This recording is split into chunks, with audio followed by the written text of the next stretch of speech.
saludo para todos compañeros y profesora. Mi nombre es Jonathan Montiel y junto a mis compañeros Cristian Álvarez, Rosana Zurita y Jennifer Mini Villalba. En esta presentación vamos a estar hablando de lo que fue el desastre de Fukushima, más exactamente en el país de Japón. Antes de empezar, quisiera que observáramos estas imágenes.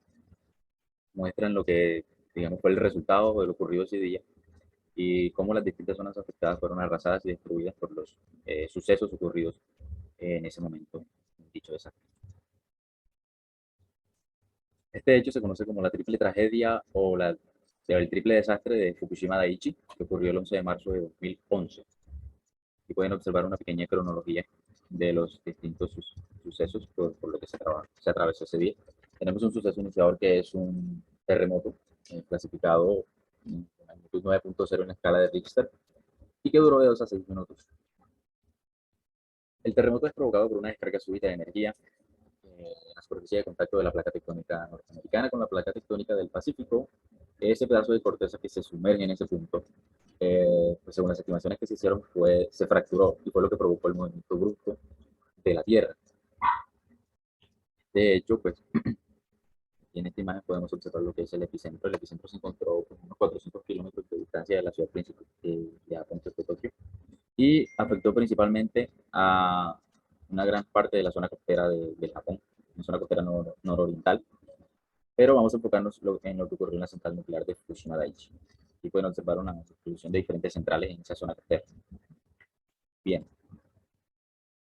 En la central de Fukushima Daiichi estaban funcionando, bueno, la central cuenta con 6 reactores, de los cuales 3 de ellos estaban en pleno funcionamiento y el resto estaba en una parada en frío, que se considera una etapa de reabastecimiento de gasolina y también mantenimiento.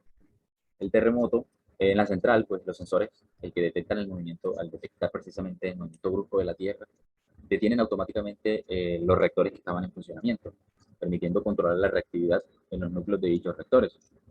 Sin embargo, cuando se detienen los reactores, los núcleos de los reactores continúan a grandes temperaturas, que son enfriadas pues, a través del agua. El agua es bombeada por unas bombas precisamente que extraen el agua de cuerpos de agua como el mar y es enviada pues, a los núcleos de los reactores para el proceso de enfriamiento. Sin embargo, estos funcionan con electricidad. ¿Qué provoca el terremoto? El terremoto provoca un daño en la infraestructura operacional, en el aparellaje eléctrico y en los tendidos eléctricos que se encontraban fuera de la central y de los que proveían la energía externa a la central. Y esto provocó la pérdida de, pues, de la energía eléctrica. Sin embargo, la central cuenta con unos generadores diésel de respaldo que también pues, provisionan a la central de energía en caso de la pérdida de la energía externa.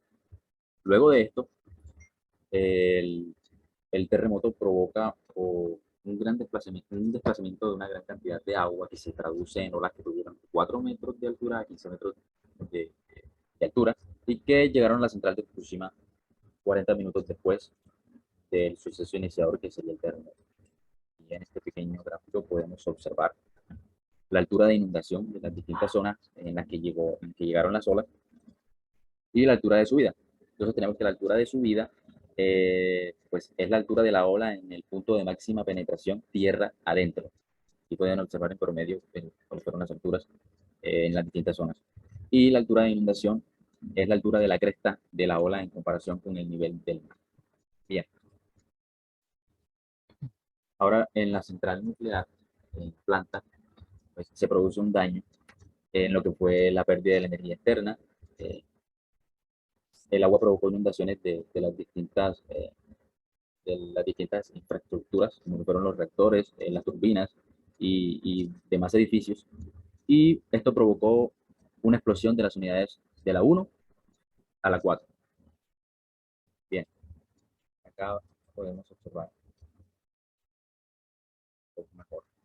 Aquí en esta imagen eh, tenemos los puntos amarillos, son los edificios donde se encontraban los reactores, los puntos azules son los edificios donde se encontraban las turbinas, los puntos naranjados son los donde se encontraban los generadores diésel, los puntos verdes, eso es el aparellaje eléctrico.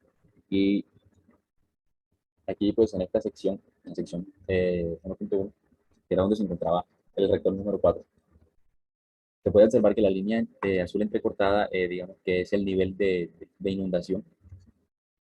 Se observa que el agua se introdujo en los distintos edificios donde se encontraban los generadores diésel, el aparellaje eléctrico y las pilas o baterías que proveían a los reactores de energía de corriente continua. Cuando el terremoto provoca el daño y la pérdida de la energía externa, la energía provisional que está dada por los generadores diésel y la corriente continua producida por las baterías, también pues, se sufre una pérdida de ella porque el agua lo que hace es dañar la infraestructura y los circuitos, las conexiones y demás que provocan una pérdida de la energía pues, que estas producían. Eh, y esto se tradujo como el sobrecalentamiento de los reactores y posteriormente pues, la explosión de lo que fueron los reactores 1, 3 y 4. Hola, mi nombre es Jennifer Mena Doria. Voy a hablar un poco acerca del ciclo biogeoquímico. La figura nos da una descripción simplificada de las vías de posición tras el accidente en la central nuclear Fukushima Daiichi. Ahí vemos la central nuclear. Bueno, las secuencias de cambios o los sucesos que constituyen la progresión por las que las sustancias radiactivas se van a desplazar a través del medio ambiente, también las vemos ahí, y finalmente van a exponer a las personas a recibir dosis de radiación. Estas vías se caracterizan por muchos aspectos, entre ellos por el proceso en que las sustancias llegan al medio ambiente. También los medios en los que se desplazan a partir de la fuente, el punto de exposición en que las personas se van a ver afectadas, obviamente, por la dosis de radiación. Y también las rutas de exposición describen las formas en que la radiación externa va a afectar a las personas y los modos en que las sustancias radiactivas pueden penetrar en el cuerpo. Esto puede ser mediante la ingestión de alimentos o bebidas o a través de la piel. Ahí vemos, mediante la ingestión de alimentos, vemos los productos pecuarios, vemos los productos agrícolas y vemos los productos marinos. También, como dice, por mediante bebidas, vemos también que se encuentra el agua potable, que son cosas que pueden estar contaminadas y la persona al ingerirla va a recibir esta dosis.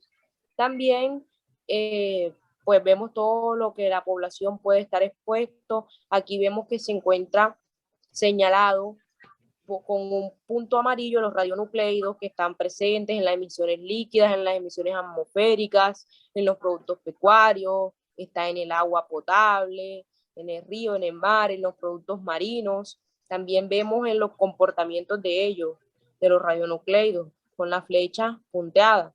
Y la radiación a la que está expuesta las personas, con la flecha, con la línea. Entonces, bueno, esto fue un poco de la explicación acerca del ciclo bioquímico. También lo ven en pantalla para que lo entiendan mejor. Gracias. Yo les vengo a hablar de los elementos yodo, cesio y estroncio, que fueron elementos que se fueron expuestos al medio ambiente en el accidente nuclear de Fukushima. Yo les hablaré de las propiedades químicas. Empezaremos con el yodo, que es un elemento natural que se encuentra en el agua de mar y en ciertas rocas y sedimentos. Y en su forma natural lo encontramos en estado sólido. La configuración electrónica del yodo, que es esta configuración electrónica determina la forma en que se encuentran los electrones en el átomo de yodo. Tenemos también que el yodo cuenta con un electrón de valencia -1, 3, 5 y 7. Estos electrones de valencia son los electrones que se encuentran en el nivel de energía más alto del átomo. Ahora, en la tabla periódica podemos ver que el yodo hace parte del periodo 5 y el grupo 7 de halógenos y que cuenta con una electronegatividad de 2,66. El yodo puede ser reactivo.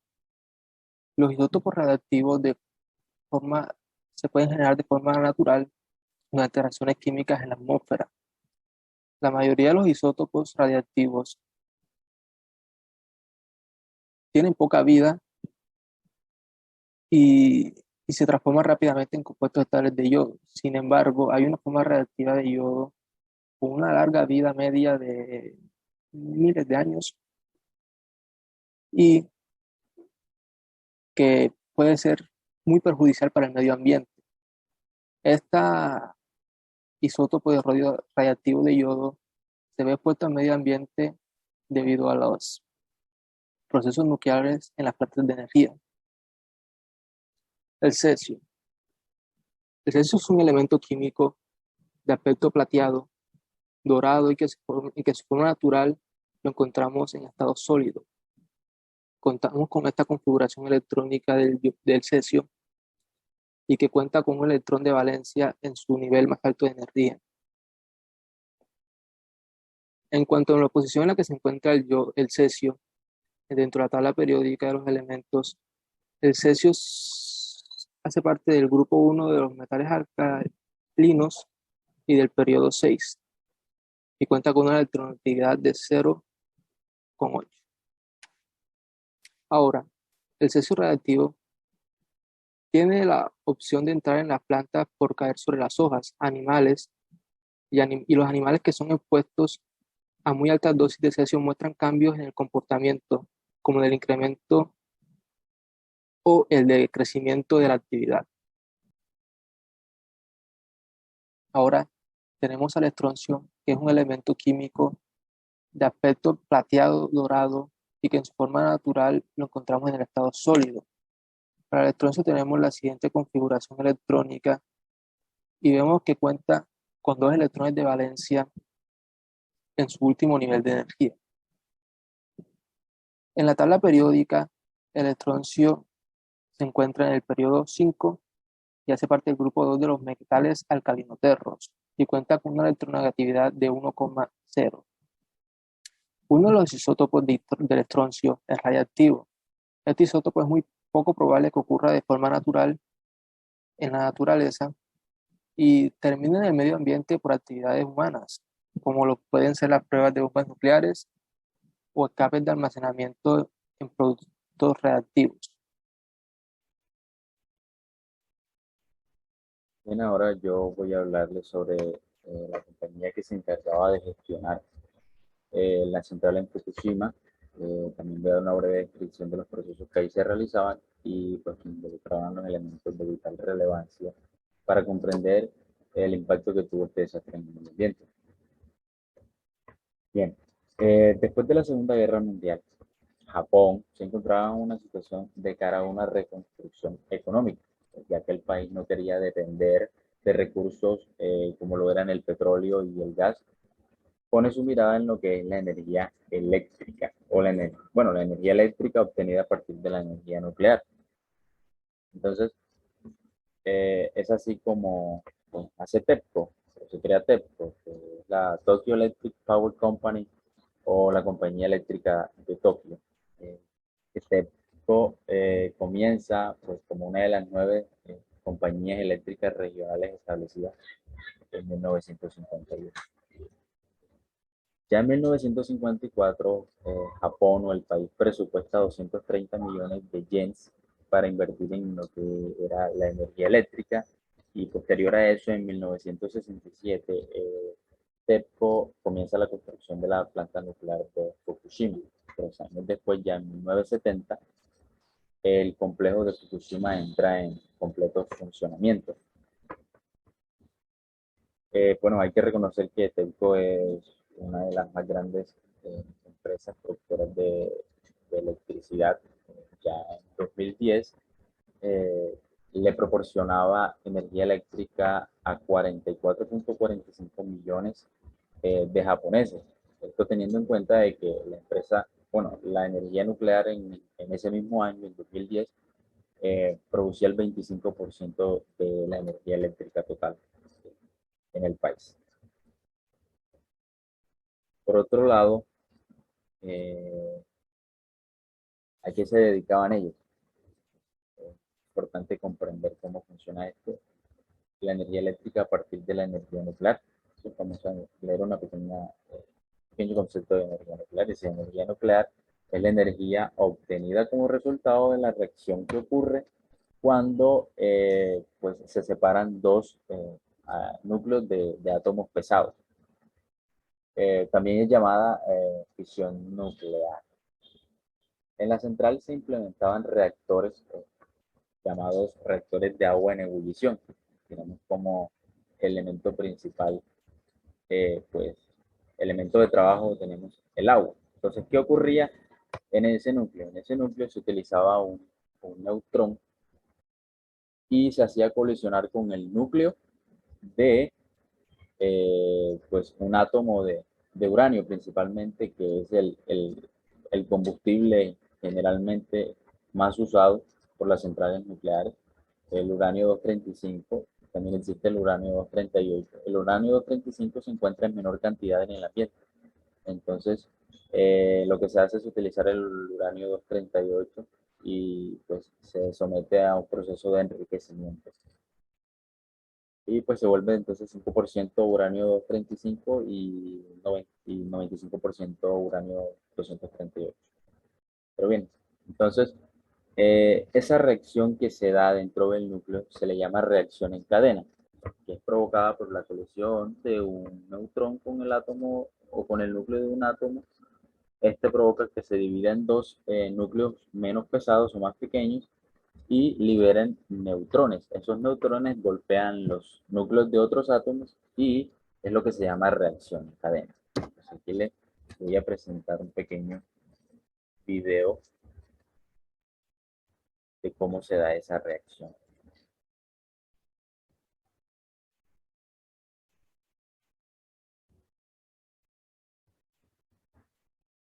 Ahí pueden observar cómo el neutrón golpea el núcleo del átomo y lo divide, liberando neutrones. Y pues se da ese proceso también se puede relacionar con lo que es el efecto dominó. Bien. ¿Cómo implementaban entonces en las centrales este tipo de procesos? Pues ese proceso se da a grandes, altas temperaturas. Esas altas temperaturas es la que se aprovecha. Pues, como les mencioné antes, el líquido de trabajo es el agua. El agua que también se utiliza como, como líquido de enfriamiento para cuando el reactor se detiene, es obtenido del océano, es bombeado hacia el núcleo. Cuando se da la reacción, el núcleo se calienta, produciendo que el agua se evapore. Entonces, esa cantidad de energía mecánica que se almacena ahí es aprovechada y es conducida a través de estas válvulas, eh, es llevada a lo que son pues, las turbinas.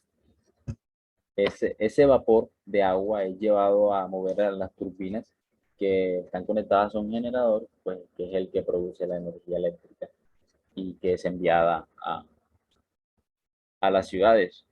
Y pues ese mismo vapor se utiliza aquí en proceso de condensación y se vuelve otra vez agua y es reutilizado pues, para seguir con el proceso. De esta manera funcionan lo que son los reactores de agua en ebullición, que son los que se implementaban en la central en ese momento. Pues ese proceso involucra varios elementos como son el cesio, el estroncio, el yodo, que son productos o elementos para la fisión, se utilizan para la fisión. Días, mi nombre es Cristian Álvarez y voy a hablar un poco acerca de las consecuencias ambientales, daños a la salud y algunos usos industriales de estos elementos radioactivos que fueron liberados en la central nuclear de Fukushima. Los principales elementos radioactivos liberados fueron cesio 137, yodo 131 y estroncio 90. Cabe destacar que el yodo 131 tiene un periodo de semidesintegración de 8 días, por lo cual, debido a sus características volátiles y una relativa corta vida media, es llevado a que se produzca en grandes cantidades en los reactores nucleares, por lo que, debido a estas características, es el responsable de la mayor contaminación radioactiva en la primera semana luego de un accidente de estas características. En el caso del cesio 137, tiene un periodo de semidesintegración de 30 años, por lo cual quizás sea de mayor preocupación, ya que estar expuesto a grandes cantidades de este elemento puede causar quemaduras e incluso la muerte. También viaja fácilmente por la cadena alimentaria, introduciéndose por los tejidos blandos, especialmente los musculares, y ahí se empieza a producir un tipo de cáncer. ¿Sí? En el caso del estroncio 90, es de gran preocupación en las lluvias radiactivas. Tiene un periodo de semidesintegración de 28.8 años. Estar expuesto a grandes cantidades de estroncio 90 puede causar cáncer óseo o leucemia. Esto, obviamente, como lo vengo diciendo, trajo sus consecuencias ambientales. En cuanto al Océano Pacífico, se dice que se registró la mayor contaminación radioactiva en la historia del Océano Pacífico, ya que se vertieron grandes cantidades de cesio-131 y estroncio 90 en forma de agua contaminada directamente al Océano Pacífico, lo cual después trajo consecuencias a la salud, como lo es trastornos de la tiroides en recién nacidos, ya que estudios demuestran que entre marzo y junio del 2011 se registraron muchos casos de trastornos a la tiroides de recién nacidos en las zonas costeras del Pacífico. Esto debido al yodo 131. Esto causó mutación de la fauna, ya que se encontraron malformaciones en animales que se encontraban por el lugar, como lo son las mariposas, aves, monos y otros animales. En el caso de las mariposas se encontraron malformaciones en los ojos, antenas y alas reducidas. Efectos en la vegetación. Se encontraron grandes cultivos de arroz, de lechuga, de espinaca, con grandes cantidades de cesio-137, lo cual es muy grave porque, como dije, viaja fácilmente por la cadena alimentaria, causando cáncer. Malformaciones en el feto, infertilidad y aborto. En el caso de las malformaciones en el feto y todo este tipo de cuestiones, las mujeres embarazadas, al estar expuestas a grandes cantidades de yodo 131, pueden causar abortos involuntarios y otro tipo de complicaciones claramente. En el caso del cáncer, en 2015 se conoció al primer trabajador de la planta con leucemia, claro, debido a este incidente nuclear. Efectos sobre la piel. Estar obviamente expuesto a grandes cantidades de radioactividad puede causar quemaduras, cáncer y un sinfín de enfermedades muy nocivas para las personas. Ahora, hablar de los diferentes usos industriales de estos elementos radioactivos. En el caso del yodo 131, es utilizado en la industria farmacéutica para sintetizar numerosos ingredientes para la elaboración de antibióticos, corticoides y otros fármacos cardiovasculares. Es utilizado como trazador radioactivo en la industria petrolera para la detección de fugas, y en la medicina nuclear es utilizado para el tratamiento de diferentes tipos de cáncer y otras enfermedades asociadas a la tiroides. Como dato curioso, tenemos que el yodo 131 es el responsable de que un embarque de biosólidos fuera rechazado de la frontera Canadá-Estados Unidos, debido a que es muy probable de que estos desechos vayan a parar directamente a las aguas luego de que sean excretados por los pacientes luego de sus tratamientos. En cuanto al estroncio 90, tenemos que es utilizado en generadores termoeléctricos de radioisótopos rusos. Resulta que al momento de desintegrar el estroncio 90, sale una fuente significativa de calor en forma de estroncio metálico y es utilizado como fuente de calor en los generadores termoeléctricos de radioisótopos rusos. También lo encontramos en aplicaciones aeroespaciales y aplicaciones médicas. En aplicación médica lo encontramos para tratar el cáncer de óseo primario.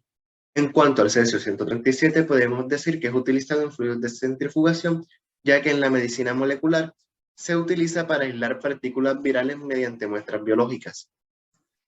Es utilizado también para la energía eléctrica, ya que el vapor de cesio es una fuente significativa de calor y este es utilizado por dispositivos térmicos de baja potencia que transforman el calor en energía eléctrica.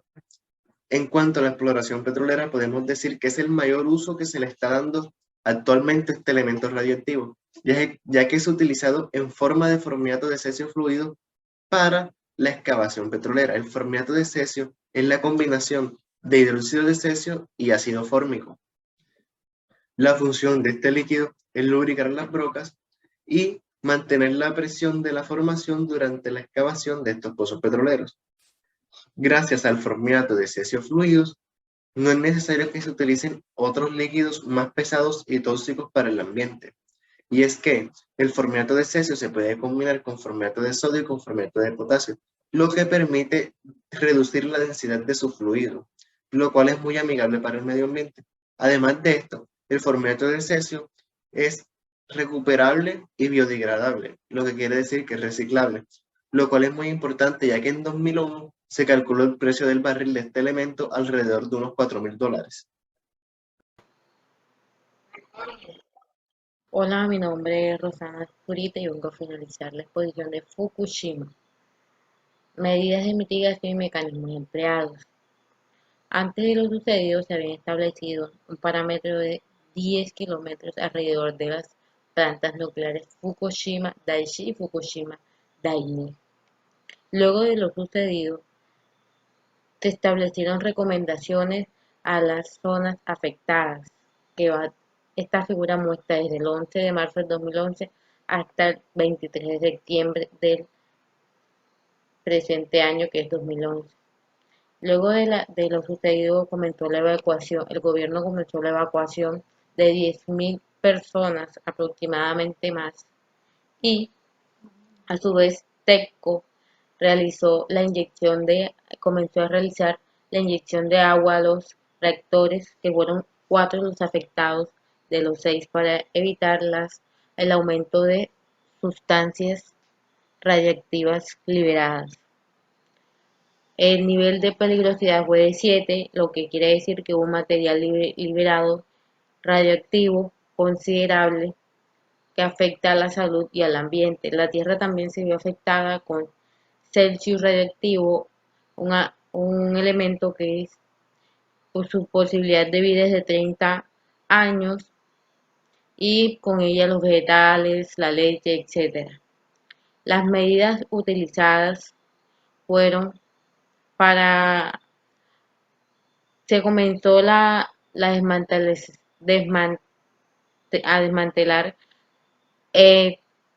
la planta. TEPCO se encargó de eso, y a su vez todos los residuos sólidos obtenidos de eso se están ubicados en la misma planta nuclear.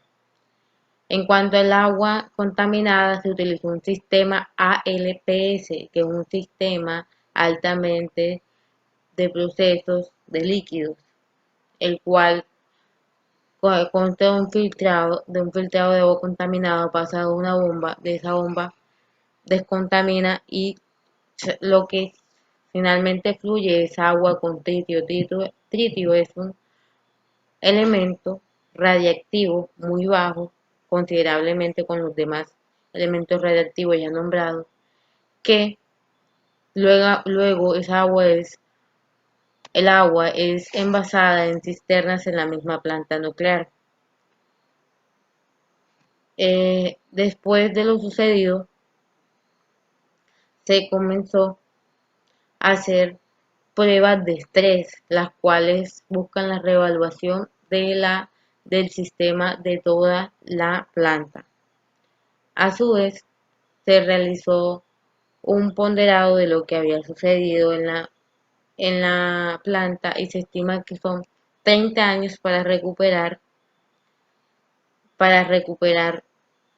o desmantelar todo lo que es la planta, y a su vez se gastarían 2 billones de yenes, alrededor de un poco más de 17.500 millones de euros. Luego de 10 años, han regresado 1.400 personas a las zonas reactivadas, las cuales cuentan con aparatos que miden la radioactividad en la ciudad, y se hacen pruebas de suelo y de agua 2 meses al mes. Se estima que el 96% del suelo ya ha sido descontaminado, el cual se le extrae la capa externa del suelo, y esa capa externa es depositada en bolsas en bodegas en la misma central nuclear. Hoy en día el gobierno de Japón y la central hablan de energía sostenible, energía solar, y de el tratamiento adecuado de las tierras para transformar energía y obtener economía sostenible. Se estima que Fukushima será totalmente habitable en 2045. La única zona afectada con contaminación hasta el momento es la de epicentro, que es la de la central nuclear Fukushima, Gracias.